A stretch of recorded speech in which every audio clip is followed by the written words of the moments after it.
Viral di media sosial, potongan sebuah video memperlihatkan proses persalinan seorang ibu yang tengah dibantu bidan. Video itu diunggah pada 31 Juli 2025 di akun Facebook Persalinan Irga. Dalam video, tampak ibu muda itu terlihat mengalami kesulitan dengan mengatakan dirinya sudah tak sanggup. Bidan pun berusaha memberi dukungan dan pertolongan. Namun, dari jauh terdengar suara ibu-ibu, yang diduga mertuanya, justru memarahi sang menantu alih-alih memberikan dukungan emosional. Jangan kau begitu. Kau kira kau saja capek?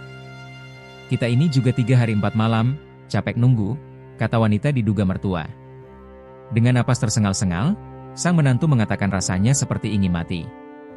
Mertuanya kembali menyaut memberikan reaksi yang sangat memprihatinkan. Biar aja mati tapi lahirkan dulu anak itu. Atur aja napasmu, ujar ibu mertuanya. Sontak bidan tersebut pun menegur ibu mertua.